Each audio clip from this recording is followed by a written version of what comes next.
Today's video is about the Ark Transporter. This spacecraft will carry numerous crew members and 1,000 colonists to Mars.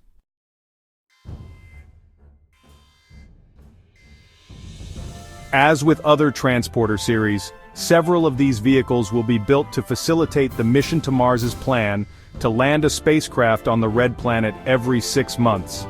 The Ark Transporter missions will have accompanying Explorer, Shuttle, and Caravan transporter ships. Thus, approximately 1,100 new colonists will arrive on Mars every 6 months once the Ark Transporter missions begin, probably 12 years after the first landing on Mars. With over 2,200 persons being transported to Mars every year, the mission to Mars should be able to complete its goal of transporting a self-sustaining economy to Mars by about the 25th year after first landing. If the mission to Mars only starts to have about 10,000 persons at its Earth embassy, this goal of completing its mission, of getting those 50,000 persons to Mars in year 25, after first landing should make sense.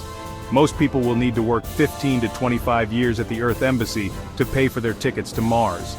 If the majority of persons desiring to get to Mars only arrive 5 to 15 years after the first landing, then these people will finish their training and pay off their tickets only by the 20th year or so, after that first Explorer Transporter mission arrives at Deimos.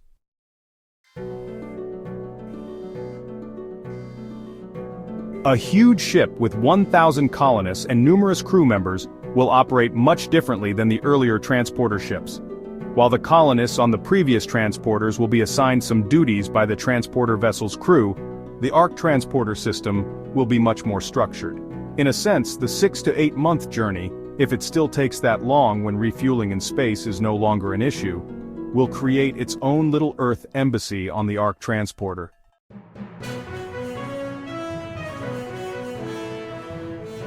What I mean by this is that businesses will operate service with the fleet will be performed, educational classes will be taught, medical care will be provided on a 24-hour per day basis, and there may even be a form of small-town temporary government on board the Ark.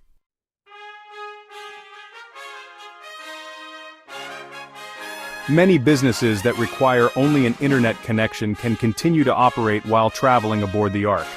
Here, I mean that engineering or financial businesses can probably operate in space as well as they can at the Earth Embassy. In addition, instead of mess halls as there were at the Earth Embassy, perhaps 1 or 2 restaurants can operate full-time to serve meals on the Ark.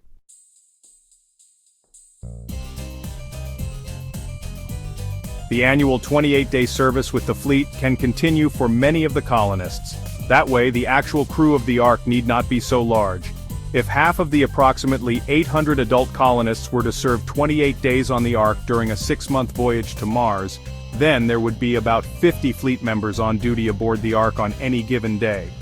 These fleet members may be given some of the more routine tasks on the vessel, perhaps janitorial or simple maintenance tasks, or, if they had had training, some of the more technical tasks required aboard the ship. This way, the full-time fleet members assigned as the Ark's crew could be minimized.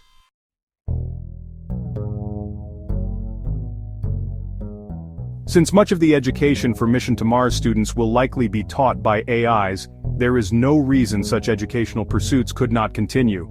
In addition, those seeking technical skills could be enrolled as apprentices in programs related to plumbing or electrical work that would likely be needed to maintain the Ark Transporter. Surely such programs would be very helpful to both the students and the crew aboard the ship.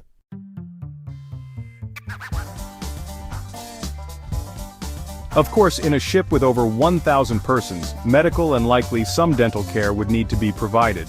These doctors, nurses, and dentists could be serving their time with the fleet, or operate their own private practices.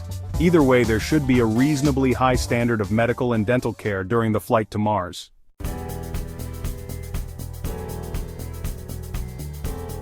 Finally, there could be some kind of small-town government on the ship. While rule-making and decisions would not need to consume huge amounts of time, such a government could address minor issues and concerns that could relieve the Ark's captain of such concerns.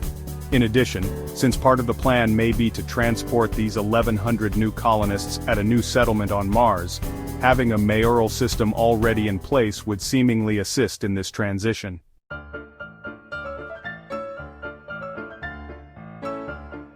I will now reiterate 3 topics briefly that have already been discussed in other videos about transporter vessels: energy transport of equipment and radiation. The energy needed to power the systems aboard the Ark Transporter should probably come from a nuclear power plant. If the first Ark missions start 12 years after first landing, hopefully, the ability to create, fuel and run nuclear power plants will have been created.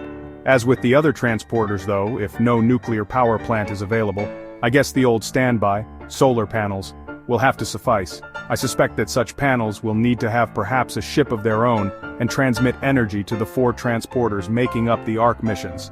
This is because I would assume the necessary size of solar panels to fuel 4 transporters, 1,100 plus colonists, and several dozen fleet crewmen running the ships would be enormous. At any rate, we can let future brilliant engineers work out a solution.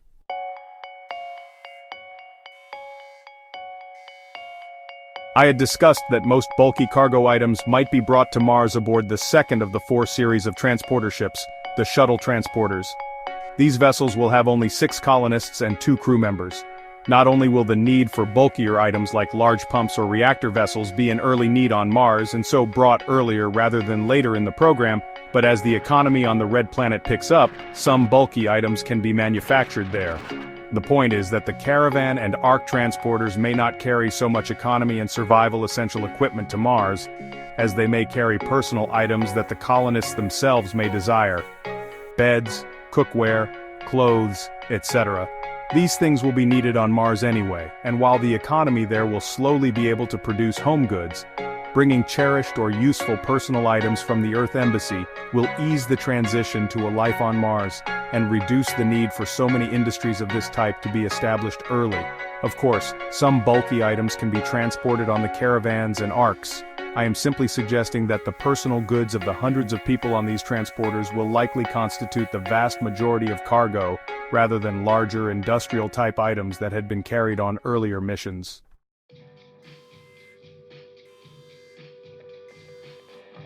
Finally, a bit about radiation protection. I would envision the Arks to be very cramped vessels. The first 3 types of transporters will be slightly more spacious to allow for a bit of comfort on a ship where you are looking at the same people, same corridors, and same workspaces all day, every day, for 6 to 8 months.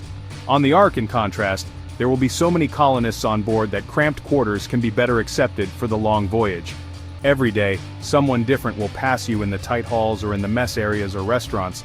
In addition, you will probably be living in a small apartment with family members.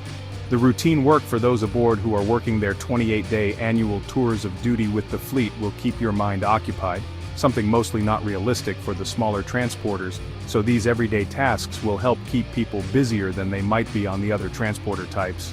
Correspondingly, people will never get bored walking the same 3 or 4 corridors, or their same gathering chambers, as they might in the smaller ships. Again, I could be wrong, but I suspect that these matters will make the designers of the Ark provide less space per person than the designs of the other 3 types of transporter vessels.